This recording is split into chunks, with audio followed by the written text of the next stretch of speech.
I'm Shirosh and this is Alex. What we are here to do today is to talk a little bit about journey that we are thinking of embarking on. And as a part of that journey, we want to share the moments that we have with you as well and see if there is anything that we can learn from each other as well as from you in the way of feedback that you might be able to give us. And we would love for all of you to be with us on that journey. And more importantly, any feedback, any comments, anything that you can provide us in the way of giving us a steer, giving us ideas, that would really be something we would appreciate. So we would love to hear from you. That's the most important thing. And we just want to share with you our journey. Alex? Yeah, so we want to start off by talking about why startups are actually quite important when it comes to disruption and the type of mindset that you need to have to really get into this monumental task of fixing a problem that either has already been tried to fix or does not even exist yet. And so we're really in a generation where if there is a problem, there is probably somebody with a really brilliant idea that can, in 30 seconds, set up a company to solve that problem, right? We don't look to the incumbents anymore. And so we can see startups really as a medium to enact change at a scale that, generations before us haven't even been able to see. And it's why we see such amazing, advancements in medicine, in technology, in sort of just our day-to-day. But it's interesting, right? Because to become an entrepreneur, of course it's attractive to, oh, cool. We see the heroes of the big tech companies, making lots of money. But the amount of work that goes into that, the amount of thinking that goes into that is very often very widely underestimated. And so I had a very interesting discussion with somebody a couple of weeks ago, which is, are entrepreneurs, are they visionaries or is it just one big delusion that they go through? And Shirosh, just wanted to see what you might think of that. Yeah, absolutely. I mean, it's an interesting it's an interesting point because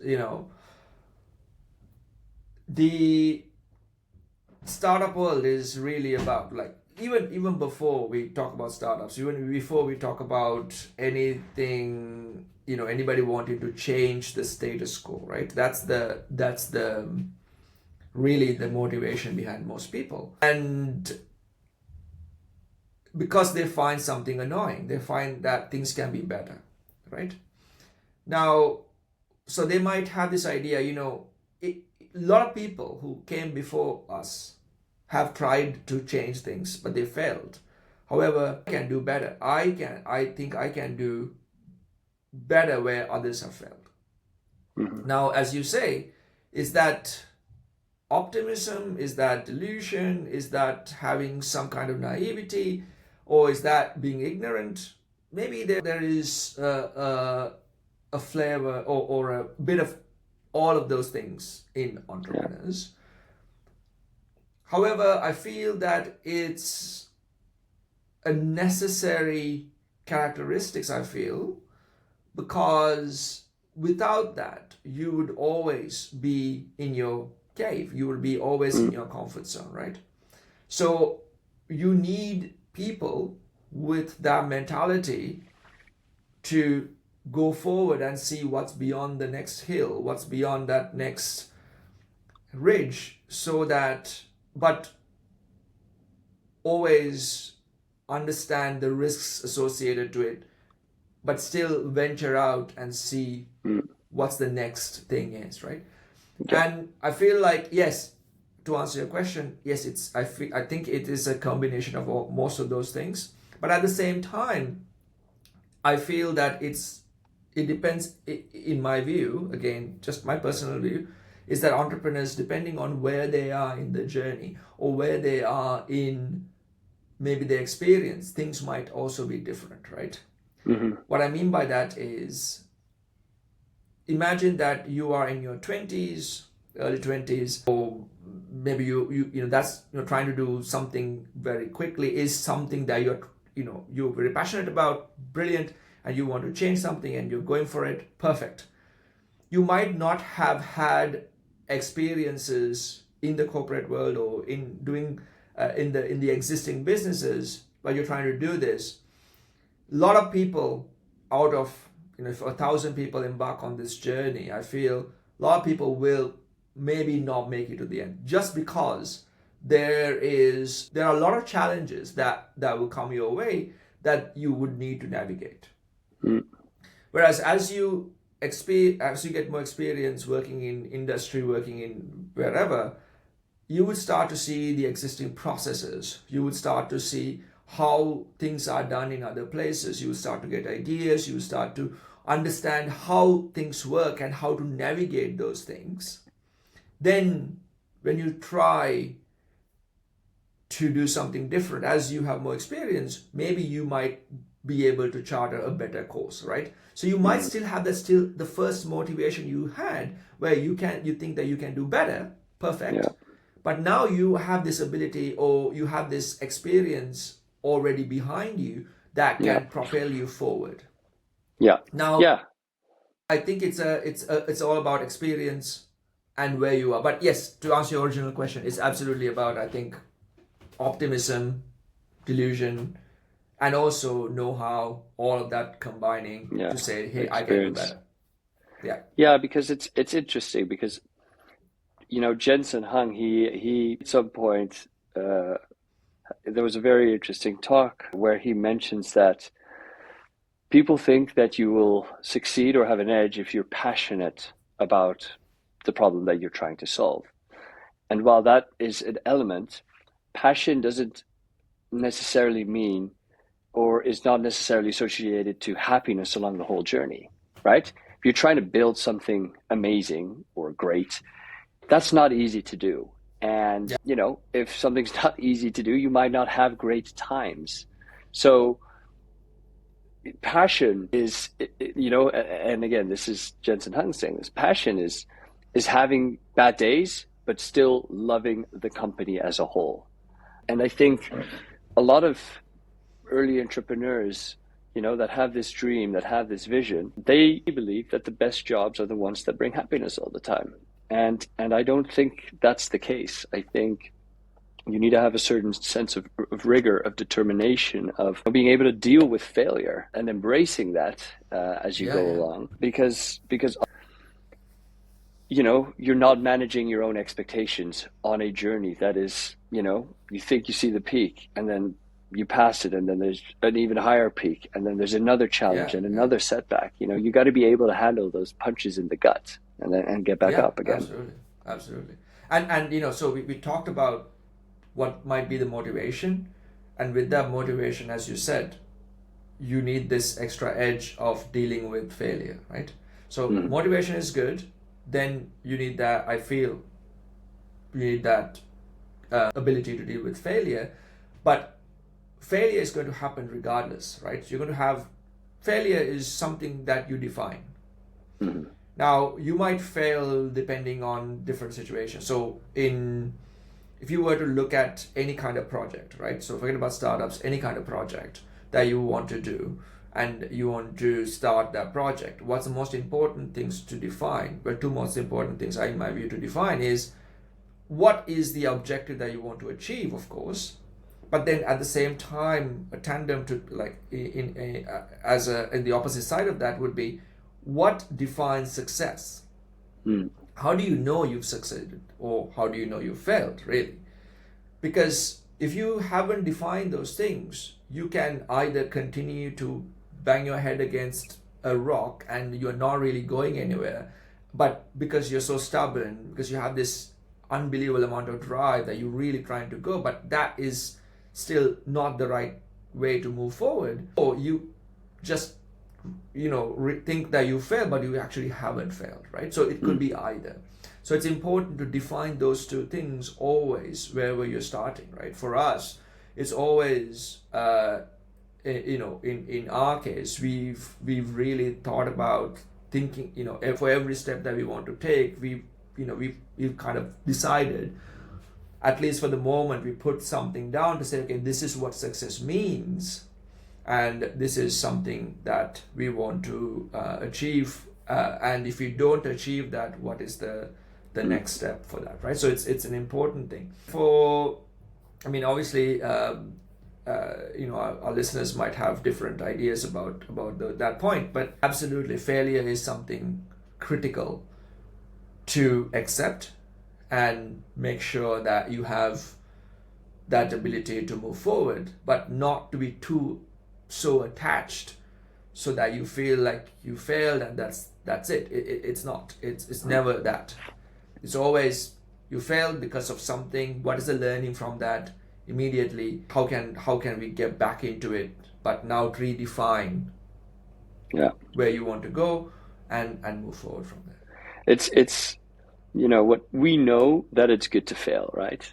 You hear every entrepreneur, every successful person in any industry, there's books about failing fast, failing hard, failing is good. And still we are afraid to fail. Still we have this, I guess, unrealistic perception that we will succeed if we don't fail, right? If we plan enough, we're gonna minimize failure. So if we know that it's good to fail lots and lots of times and take the key learnings to learn and grow from them, yet we still have this innate, I really don't want to fail. Crossing that barrier between the two, it's kind of what you're saying, right, Shiraj? It's absolutely. What learnings can we take from these failures? How do we build upon them? And again, how do you define what is a failure? Is a failure not meeting your KPIs? Is a failure you didn't manage to get a company off the ground? Is a failure yourself because you didn't make the right judgments? And I think if you have your definition of what a failure is, and maybe loosen that up a bit and see it, try and spin that in a positive way into something that you can learn from, it might not put as much pressure on failing. Absolutely. And failure is not looked upon as a bad thing in a lot of places. I know for a fact that not to mention the name, but there's one of the biggest VCs in the world. One of the conditions to fund a startup is that they would ask one of the founders if founders have failed in a startup before, right? So they've done something and they've failed. And that's an interesting KPI or a check that they always see, because what they have decided or what they have maybe infer is that people who failed but also want to try again have this ability to learn from that failure, but they still have that drive enough to do it again, right? And they also have other checks as well, but these are things that quite not a lot of other people now start to look as positive things, not really a negative thing. It's sometimes maybe in our it's from our childhood. We have exams, we have different things that we must keep going to. If you fail, it's looked upon as a bad thing, and maybe it's something that is almost ingrained into us when we were little. It's not really true, right? It's not. The only problem is that our school system and things that we have right now, you have to continue, or you're going to have a disadvantage. So your parents are really pushing you to not to fail. But it's a different game now, right? And it's really interesting. Failing is important, but it's important to learn and immediately come back into the starting up again. But what you learn. So in the startup world, I think it's called fail fast, right? So you try something, you fail, and you learn, and you do it again, but differently. You understand the learnings from that. Yeah, it's putting something out there that's not perfect, knowing that it's not going to be perfect, but giving you a lot more insight into building a version that's a bit closer to what you might want, what your customers might want moving forward.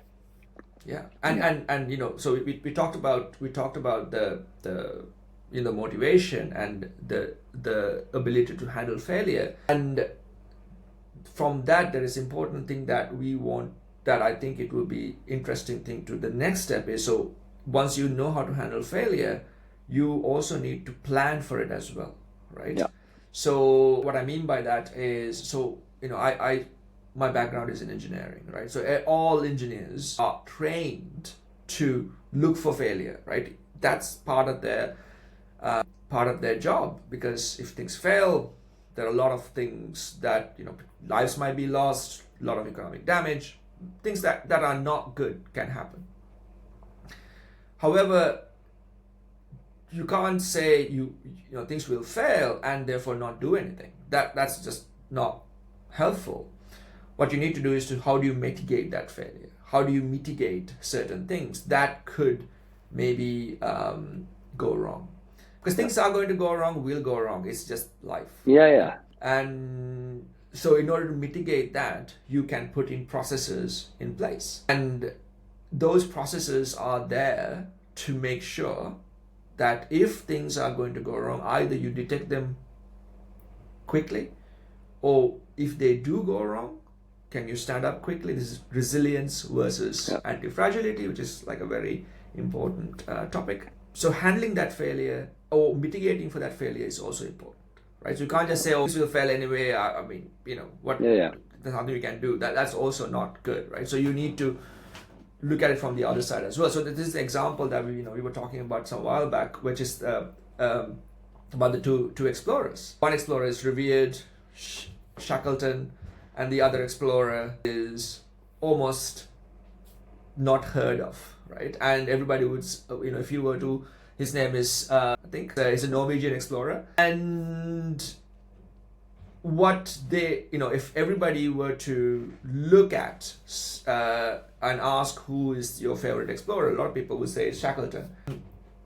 Sorry, a lot of people say it's Shackleton, right? And actually, Shackleton was a terrible explorer because he didn't really plan well. He just didn't mitigate any risks. He was actually a terrible explorer. Whereas the Norwegian Knudsen, he was extremely well planned. He got feedback from a lot of people in order to understand their route, what it would look like, and in order to make sure that him as well as his crew were safe, right? So it's important to make sure. But then why was Shackleton then so much more revered than because of Amundsen? there are a lot of movies and romantic novels written about this exploration, and of course we like someone who maybe survived against the odds, right? Whereas there was no real drama in Knudsen. He just went and explored stuff. Yeah. That was it. So then it's kind of it's kind of going back to the journey, right? I mean, the journey of Shackleton was, yes, let's say more eventful. There was drama. It was more, let's say, gosh, I don't want to say entertainment purposes, but it was for purposes of, sharing a story. Whereas Amundsen was maybe a lot more driven towards that end goal of, cool, let's get from A to B and let's do it in the best possible way. Right. Okay, interesting. And that's so planning is important, but then you also have this need to make sure that people who know what they're talking about, when they give you feedback or any feedback, is actually gold, right?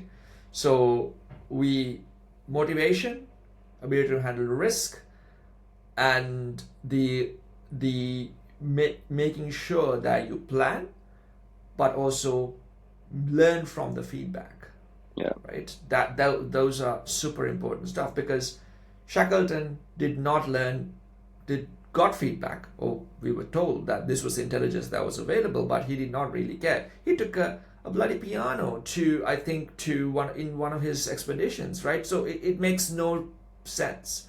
Whereas the other gentleman, he got feedback from the native people that were in this path, and he got sure that this is how it was going to be. He planned the right time to go on these expeditions where the ice or where the paths were better, and so on. So feedback, understanding the feedback and getting feedback is super important, and that's one of the reasons, like, in our case, we have been doing the podcast and we have been working with different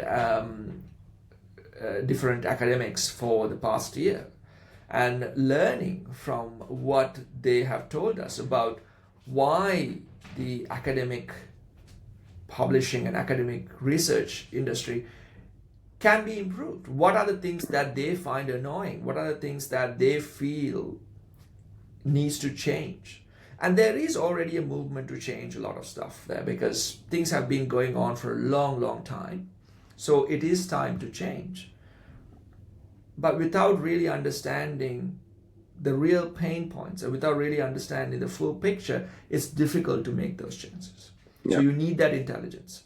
You need that intelligence, you need that insight, and that insight can only be given by the end user, which is, who are the academics and, professors. And you don't need to boil the ocean in one go, right? No, I think definitely not. Brian Chesky was the one that said in the early days of Airbnb, focus on getting 100 customers that love you rather than 1 million that think you're all right.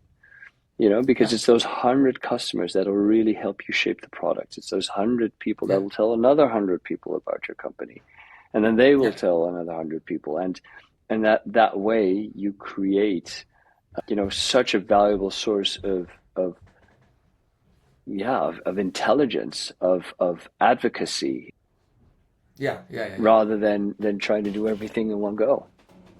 Yeah, absolutely. And understanding that what that 100 users really tell you. Yeah, that's exactly. Yeah. You need to have the mechanisms in place, right? Yeah. But I think that takes a lot of the pressure away of, oh my gosh, the first product that I'm going to launch or the first service has to cater to everybody. I think you need to be focused. I think you need to think about, okay, let's focus on one ideal customer profile, really, really understand them, really build a product for them, test that, see if that then can expand, and then you can maybe expand your definition of your customer profile. Yeah, absolutely. Yeah, and it really is, I